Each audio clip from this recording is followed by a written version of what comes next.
sowing and reaping.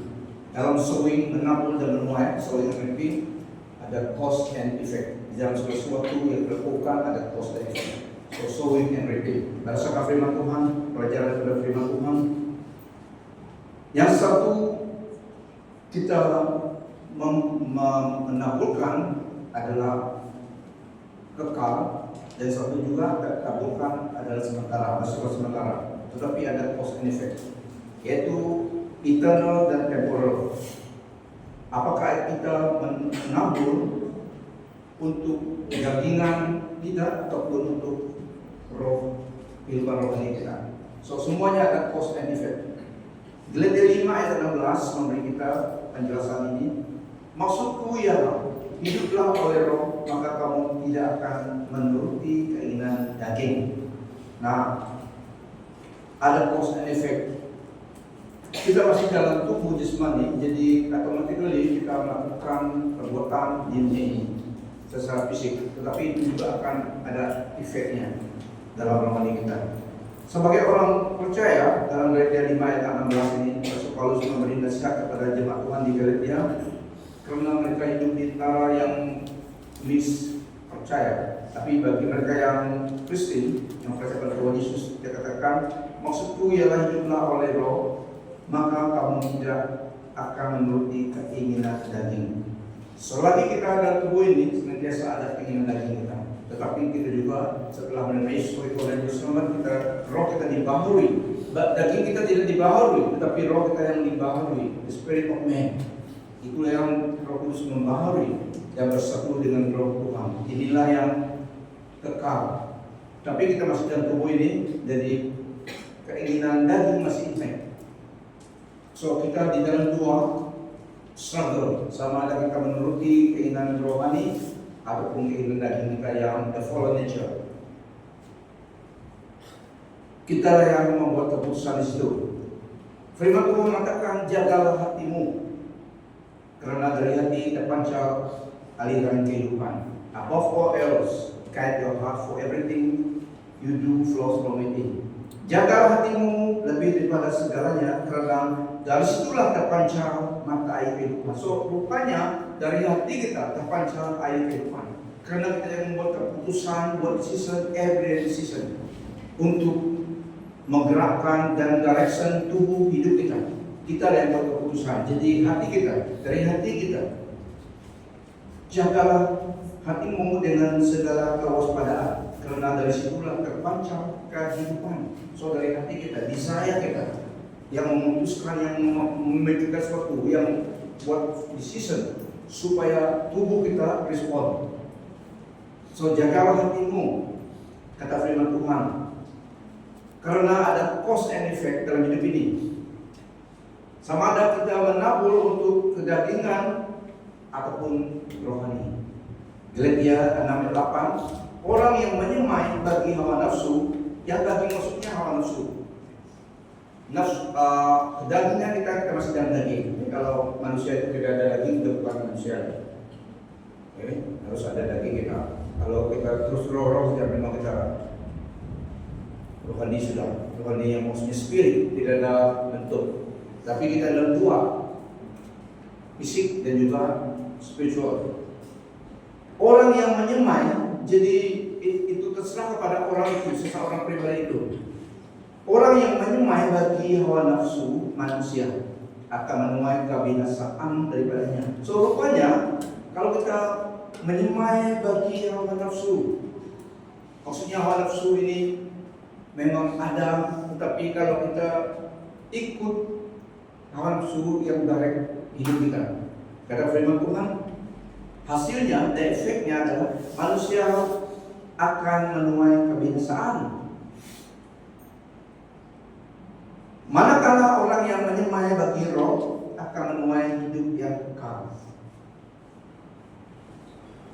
Maksudnya kita ikut kehendak Tuhan meskipun kita masih dalam tubuh jasmani kita. Memang intek rohani jasmani kita. Nafsu memang ada. Yang dikatakan nafsu, hawa nafsu ini adalah seperti dalam Galatia, yang tidak menurut kehendak Tuhan, yang mengikuti kehendak sendiri, kehendak hati sendiri tanpa menghiraukan itu benar atau tidak benar dapat Tuhan. Itu maksudnya hawa nafsu. Semua kita memang ada nafsu untuk makan, nafsu minum. Kalau tidak ada nafsu makan, nafsu minum lagi, orang itu sakit. Amin. Kalau biasanya orang sakit mau makan minum pun tidak lapar, karena dia tidak haus, dia tidak ada selera lagi. Tetapi orang yang sehat memang ada sejam. Maksudnya hawa nafsu ini adalah karena kita masih dalam tubuh ini, kita harus kendalikan hidup kita, di sisi kita ikuti Tuhan. Hawa nafsu yang didefinisikan oleh firman Tuhan dalam Galatia adalah perkara kedagingan manusia yang mengikuti kehendaknya sendiri, tidak menghiraukan itu benar tidak benar dapat Tuhan. Yang penting ayat makonnya. Jadi sebagai orang Kristen kita memiliki direction daripada Tuhan. Meskipun kita masih dalam hidup ini, masih ada hawa nafsu itu tapi kontrol, menyerahkannya takluk subjek kepada keinginan rohani. Itu maksudnya, karena masih ada kali ini dalam hidup kita. Tapi kita yang membuat keputusan, yang mana yang menang, sama ada kita menyemai untuk roh dan kita akan menuai hidup yang kekal.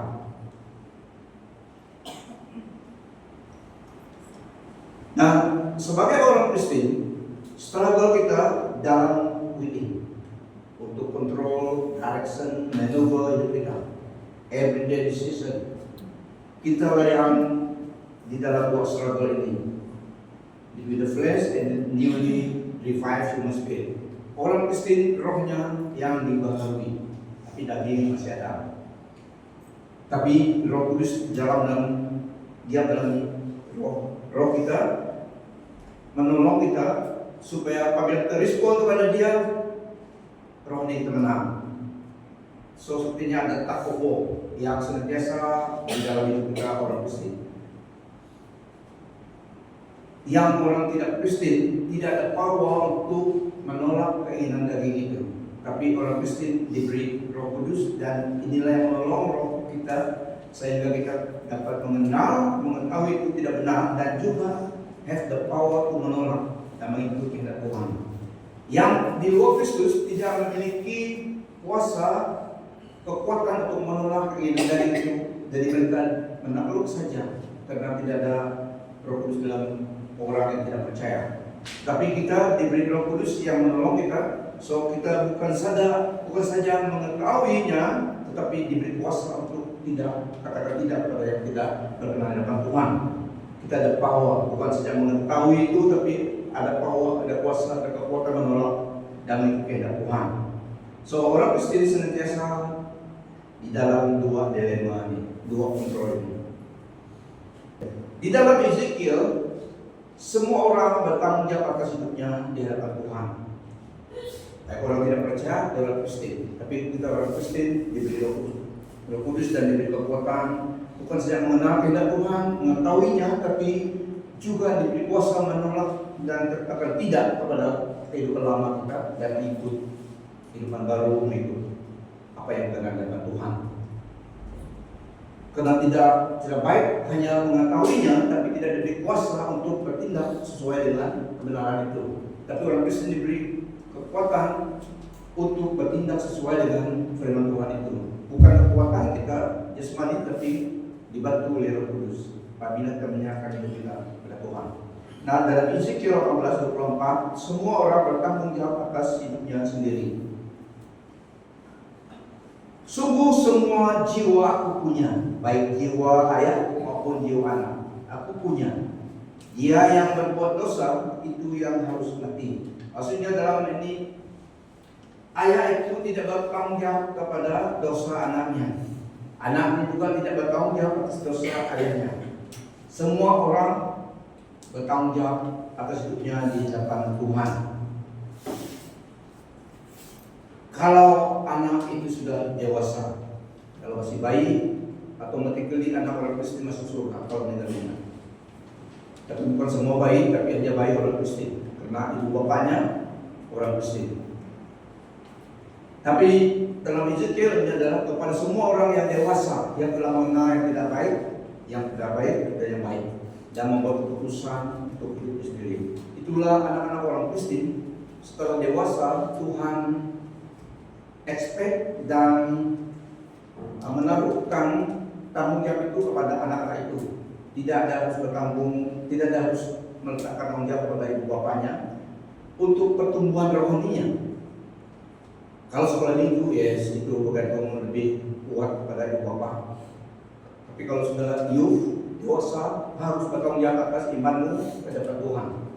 Dan seluruh bapakmu, makmu yang berdoa untuk kamu saja. Kamu harus berdoa, kamu harus berdoa kepada Tuhan. Tanggung jawab atas hidupmu kepada Tuhan. Kalau sudah remaja, kalau Sunday school lagi, ya memang bergantung ibu bapak.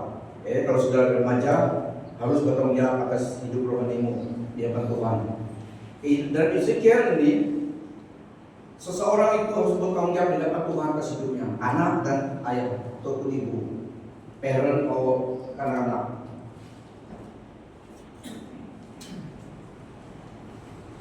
Orang yang berbuat dosa itu harus mati. Anak tidak akan turut menanggung kesalahan ayahnya, dan ayah tidak akan turut menanggung kesalahan anaknya.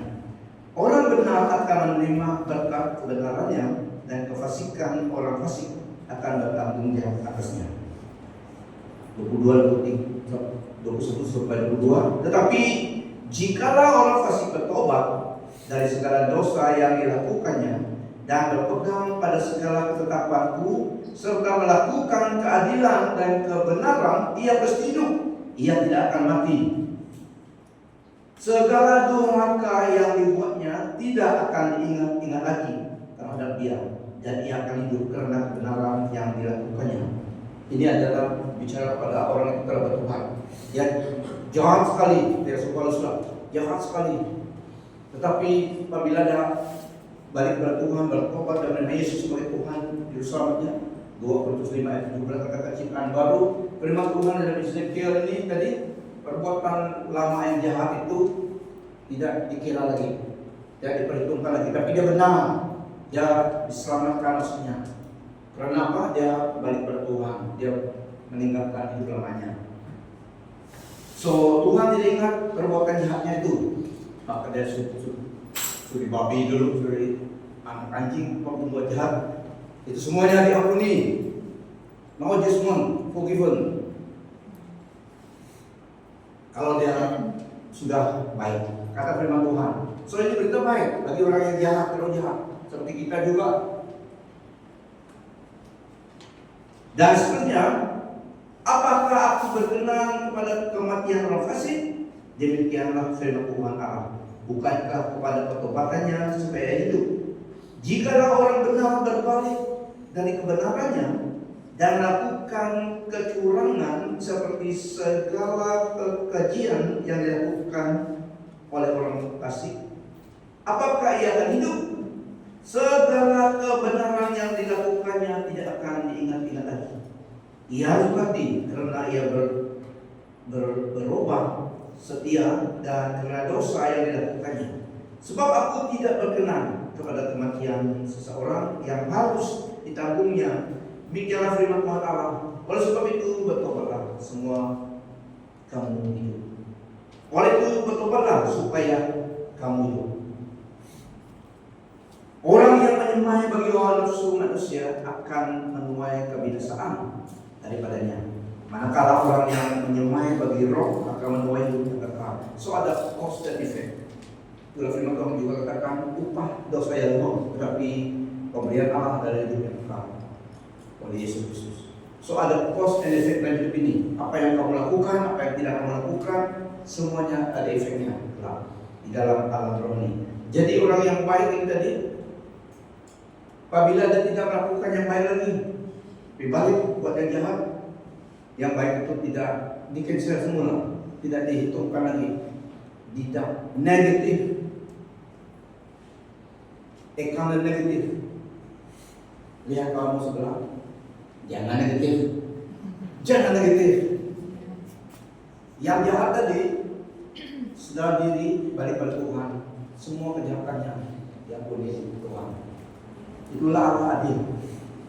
Pada suatu ketika Ayub dalam firman Tuhan, ada yang Ayub di sini. Tidak ada di antara kita yang sama dengan Ayub. Ayub adalah Nabi Allah yang Allah sendiri gunakan di hadapan iblis. Dia katakan Ayub itu hamba yang setia. Tapi iblis katakan tidak, bilang. Tapi Ayub tidak tahu mereka menggunakan hidupnya. Allah menggunakan. Allah bangga kepada Ayub. God is proud of Ayub. Boasting tentang Ayub kepada iblis. Datanya iblis, dari mana kamu? Karena pada suatu hari anak-anak Allah itu mereka present themselves before God dalam Old Testament. Iblis juga hadir. Allah tanya dia, dari mana kamu? Dari mengelilingi dunia ini, to and fro, dia bilang. Jadi boasting tentang hambanya Ayub. Dia senang kepada Ayub. Have you considered my servant Ayub? Job, dia sangat setia and fear God. Jadi dikatakan bukan begitu saja dia setia padamu. It is because you put a hedge around him and his family. Everything you bless the hope of his hand. Itu dari setia padamu. Cobalah kamu mengalihkan security itu daripada dia. Pasti dia akan menuduh kamu, kata iblis. Job, the dust of Job, reason dia setia padamu. Jadi oke, kata Tuhan, semua ada pada dia dalam tanganmu, tapi jangan inflict hidupnya. Itulah iblis lakukan pekerjaan jahatnya. Dia mau prove that God is wrong. Tapi Tuhan katakan, boasting tentang Ayub, he is faithful. Tapi iblis mau menuduh dia. He want to prove that God is wrong about Ayub. So kisah itu terjadi sehingga Ayub kehilangan semuanya. Cuma istrinya saja yang ditinggal. Istri yang tidak mempersetia pada dia itu setia pada dia tapi tidak siap dengan Tuhan. Dan suruh Ayub menuduh Tuhan. Do you maintain your integrity? Curse God before you die. Ayub bilang, apakah kamu ini seperti kamu gila? Apakah kita tidak menerima yang baik dan yang jahat dari Tuhan? Dia tetap setia. Finally banyak kawan dia juga datang konseling, beri nasihat yang dari pikiran hati mereka untuk konsol Ayub. Sehingga episode terus berlalu, suatu hari Allah.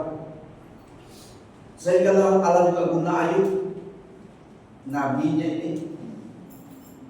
Allah bilang kepada kawan-kawannya itu, kamu harus bertobat, kamu telah bercakap jahat tentang hamba Ayub. Pergi kepada dia, suruh dia intercede, berdoa untuk kamu supaya malapetaka tidak datang kepada kamu karena kamu menghina hamba Ayub. Wow, Allah membela Ayub sehingga saat yang terakhir juga dia suruh kawan Ayub yang sembarang sakap, ada yang kebenaran juga ada yang dalam hati tentang untuk menolong Ayub, tapi itu semua salah. Jadi mereka datang kepada Ayub minta maaf, suruh dia berdoa kepada Allah supaya mengampuni dia mereka. Kalau tidak, mereka akan kena malapetaka. That's how God really love Ayub. Dan Ayub adalah seorang hamba Allah. Sedihal lagi dalam Ayub, Tuhan memberkati sisa hidup Ayub lebih daripada sebelumnya. Wow. Ayub kaya ada sahabatnya, jaga kuda, jaga lembu, tidak sawit masa itu. Buat pati semua ada sahabatnya, kerja di ladang. Semuanya itu hartanya pada asalnya hilang, tetapi Tuhan, karena Tuhan senang kepada Ayub, dia revise kembali hidupnya. Tuhan memberkati sisa hidup Ayub lebih daripada sebelumnya. Dia memiliki 14.000 ekor kambing. 14.000 kali 14,000. 14.000 ekor kambing dan domba, 6.000 ekor unta. Wah, 1.000 pasang lembu dan 1.000 ekor keledai betina. Tapi babi tidak ada. Mungkin ayam ini ada babi. Lembu ada, ayam tidak ada. Ataupun mereka hitung yang besar saja. Tidak babi. Dia juga memiliki 7 orang anak lelaki dan 3 orang anak perempuan. Anak perempuan yang pertama diberinya nama Yanima, yang kedua Tizia. Ada satu nama orang Tizia, namanya anak Ayub. Dari sini dia ambil nama anak itu. Ada seorang perempuan Tizia nama anaknya. Dan yang ketiga Karen. Ini Karen rupanya nama orang Yahudi. Ini dalam sini, bukan pasal aku mau masuk ini ada sini. Karen Hapuk. Karen Stroman Hapuk. Jadi ini nama orang di seluruh negeri tidak ada perempuan cantik anak-anak perempuan Ayub. Wow. Ini firman Tuhan Allah yang ini. Seulangi ini baik. Di seluruh negeri pada masa itu tidak ada perempuan cantik anak-anak perempuan Ayub. Ayah mereka memberi mereka harta pusaka bersama-sama para saudara laki mereka. Setelah itu Ayub masih hidup 140 tahun lamanya. Dia melihat anak cucunya sampai keturunan yang keempat. Wow, cucu kecil ini. Kemudian Ayub meninggal ketika sudah tua dan lanjut usia. Ayub sadar benar jadi iblis salah. Allah benar posting tentang hambanya Ayub, tapi iblis mau menuduh Allah. Proven that God is wrong because God bless him, protect him, put edge protection, and bless the of sin. Bukan itu kata Allah, tapi iblis mau menuduh Allah. Ternyata Allah benar, Ayub memang setia. That's why God reward him double portion. Ayub. Tidak ada kita yang sini jangan sama kayak kita tidak. Kalau kita sama dengan Ayub, awalnya telah semua blessing, dia ada formula lain. Ayub 2 kali gagal menerima berkat dari Tuhan. Pelajaran di dalam hidupnya dia setia. Samson seorang gagah perkasa. Kita tahu nama Samson kan? Dalam sana sebut kita tahu. Rupanya Ayub menuai pada rohani lebih daripada kedagingan. Tapi Samson terpukau dengan lelah pas suatu hari. Rambutnya digunting. Pada masa itu rambut adalah melambangkan kuasa kekuatan. Itulah juga orang-orang berilmu biasanya rambutnya panjang-panjang, tidak digunting.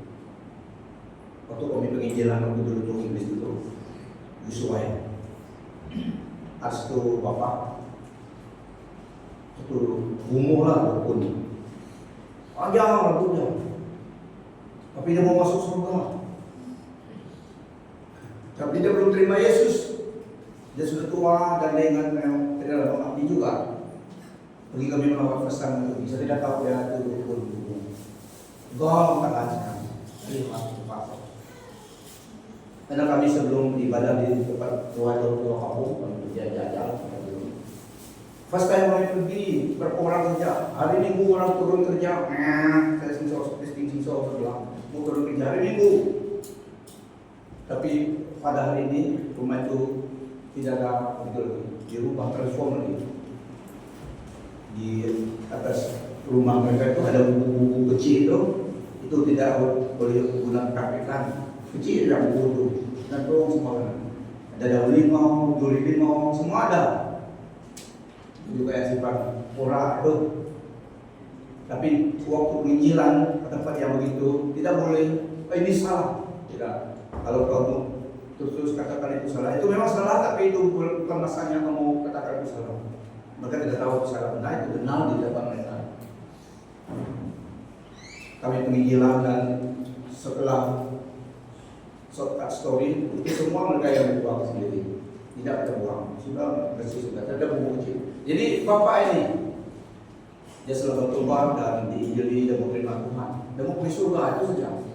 Kenal dia mau bertobat. Tapi dia mau bawa jin dia, karena ada banyak satu aja punya cik dia, penyubat penuh. Dia mau bawa dia pergi jumpa Tuhan di surga. Ini tidak boleh dia. Tidak boleh buat jin jumpa Tuhan. Cukup Tuhan Yesus saja berkuasa. Jin tidak dibenarkan masuk surga. Bagaimana mereka? Tinggalkan saja. Tapi lebih baik dia menolong dia. Tapi kalau kamu mau masuk surga itu harus tinggalkan. Harus bertobat dengan Tuhan Yesus. Dan pada suatu trip lagi, second trip,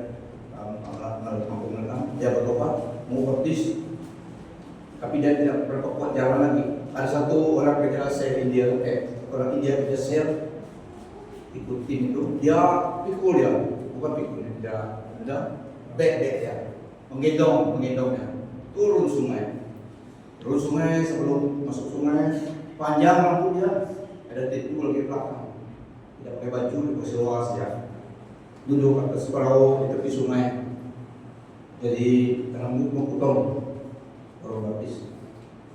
Dia bilang tidak boleh potong rambut saya, bilang tidak boleh potong rambut sudah panjang, rambut orang Malaysia ini.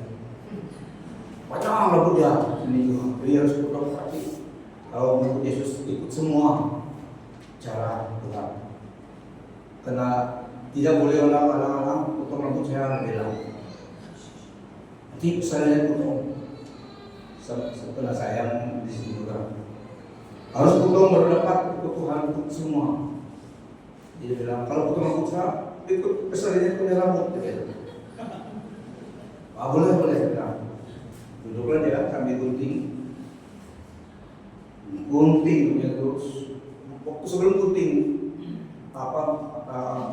teriak cara lama. Oh macam itu. Jangan panggil tuh. Dia boleh cara itu. Haleluya itu baru dia laungan baru.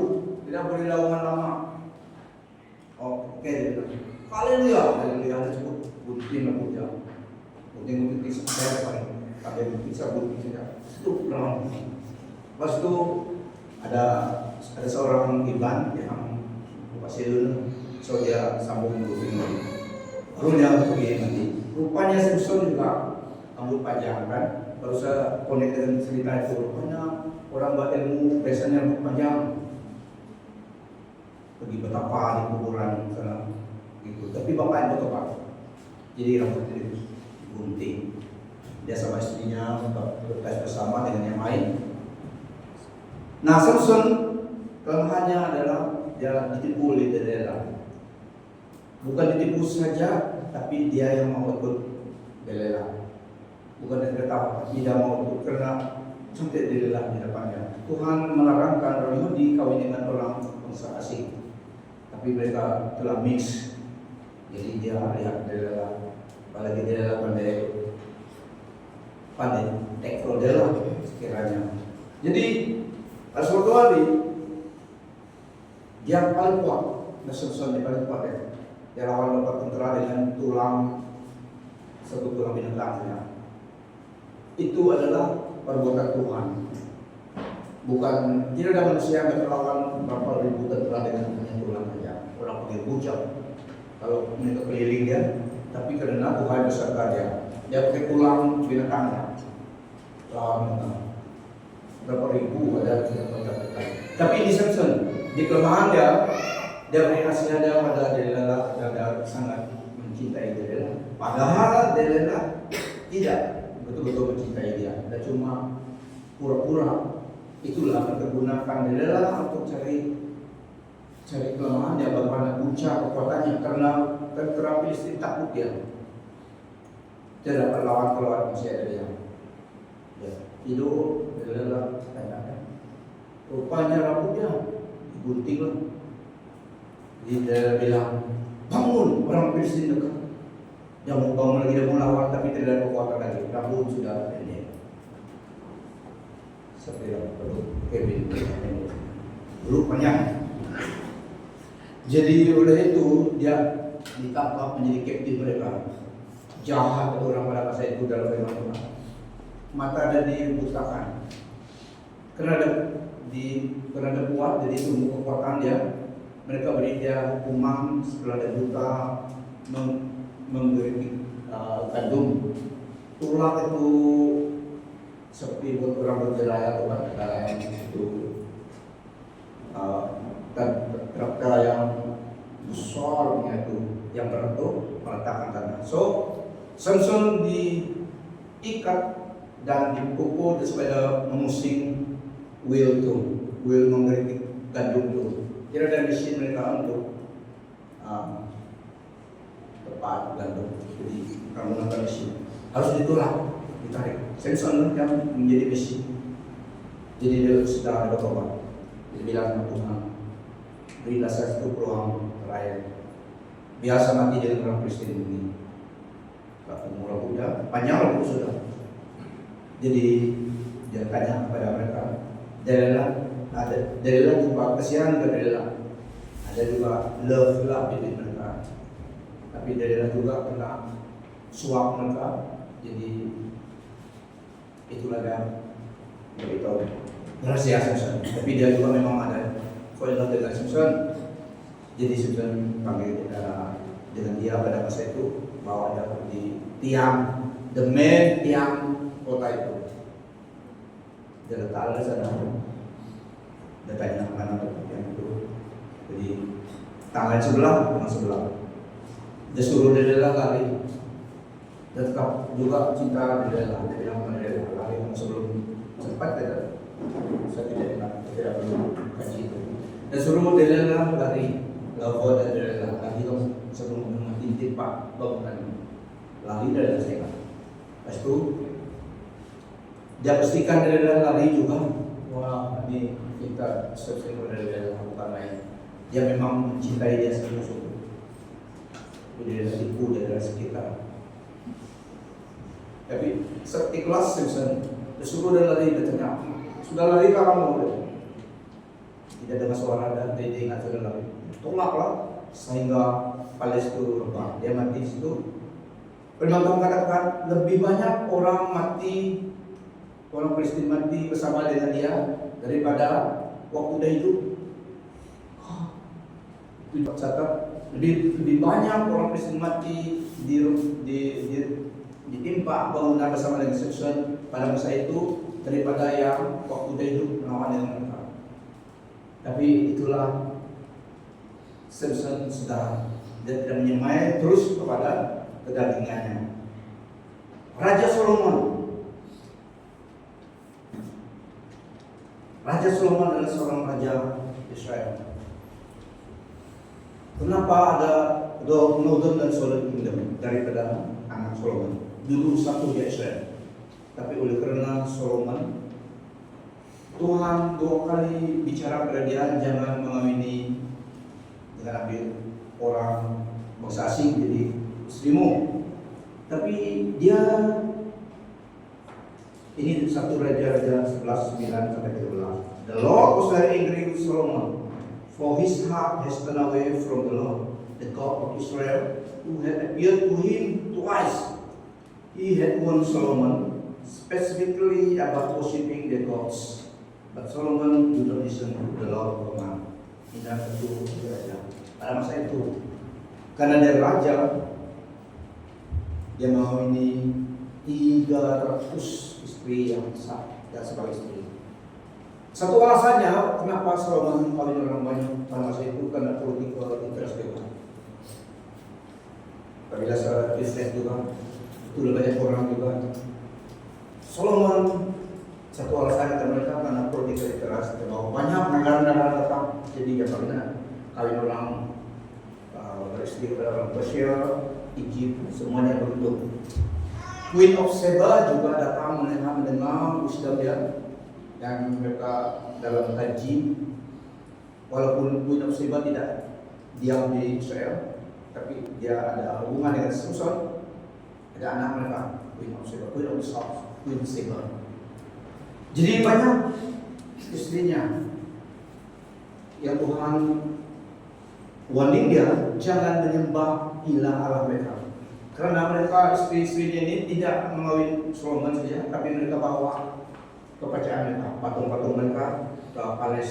So itulah yang menarik hati Solomon sehingga dia juga membangunkan rumah sembahyang untuk agama mereka itu, Estora Paul.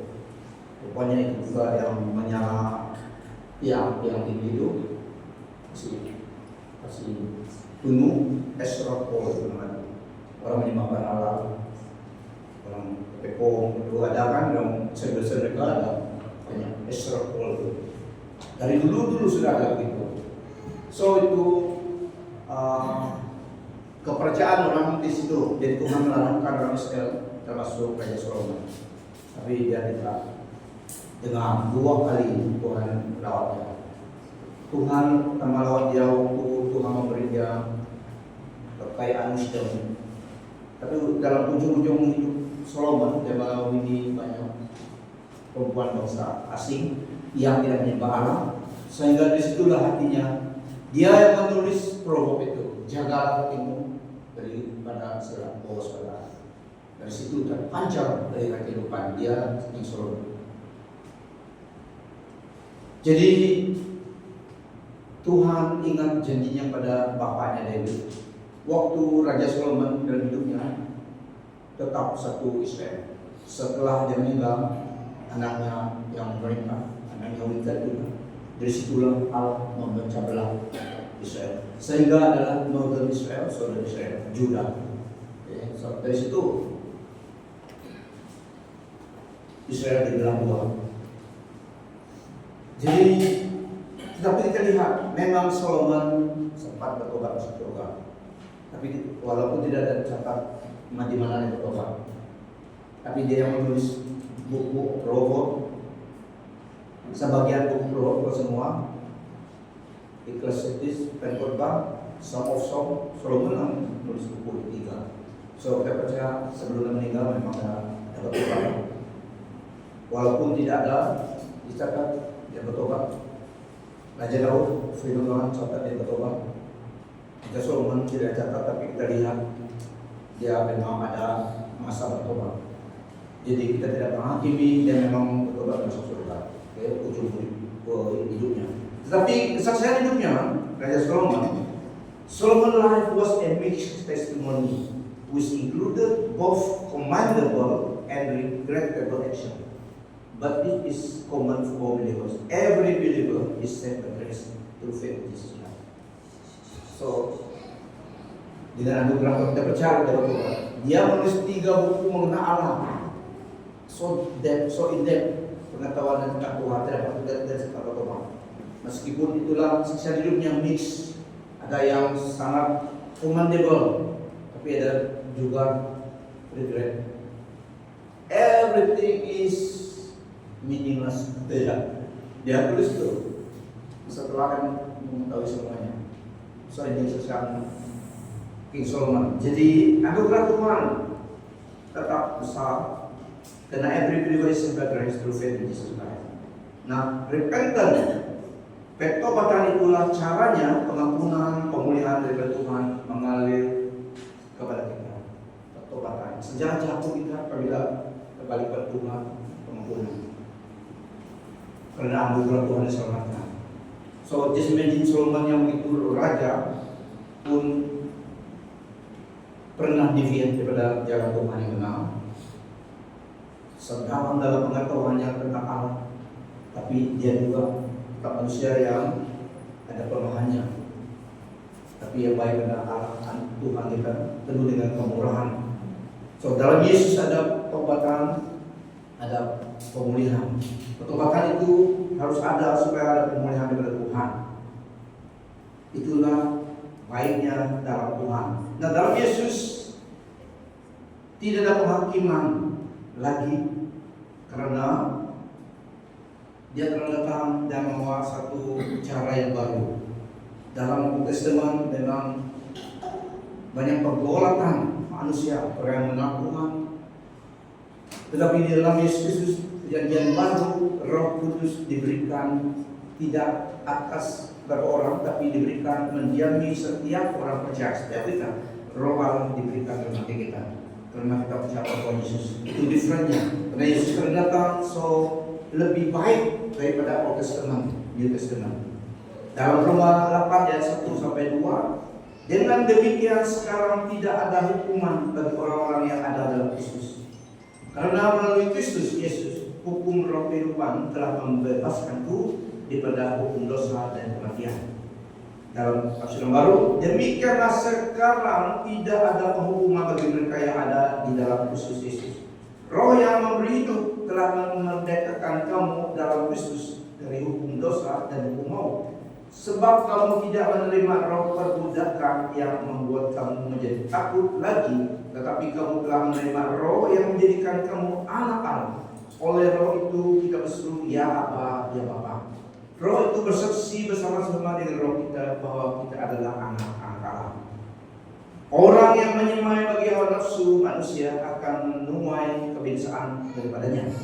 Manakala orang yang menyemai bagi roh akan menuai hidup kekal. Marilah kita menyemaikan bagi roh, yaitu menyemaikan apa yang berkenan kepada Tuhan kita. So ada cause and effect, akibat cause and effect tindakan kita. Yesus telah datang supaya kita memiliki kebebasan, tetapi kita harus ikut kehendak Tuhan. Kita diselamatkan oleh anugerah Tuhan dengan iman kepada Tuhan Yesus. Nah, saudara, biar kita menyemai menurut kehendak rohani kita, kehidupan rohani kita untuk hidup yang kekal. Oke, jadi ini firman Tuhan untuk kita, ada cause and effect, sowing and reaping. Apa yang kita taburkan juga yang kita tuai dari Tuhan. So ini kesempatan peluang bagi kita untuk menabur dalam kehidupan rohani kita, kebaikan, supaya pada suatu hari kelak kita akan menuai kehidupan kekal bersama dengan reward daripada Tuhan. Disinilah investment, the field of investment dalam hidup kita di dunia ini. Ada cause and effect. Apa yang kita lakukan di sini, apa yang kita tidak lakukan di sini juga, itu ada efeknya di dalam alam roh. Yang tindakan kita dan yang kita tidak lakukan, dua ada cause and effect-nya. Berbuat baik dan nama Tuhan ada efeknya. Tidak berbuat baik, biarkan itu saja meskipun itu dalam kemampuan kita, dalam peluang kita. Sin of omission, kata firman Tuhan. Itu juga nilai masa Tuhan dari peluang kesempatan. So ada cause and effect dalam hidup ini, ada yang sowing, mesti ada reaping. Amen.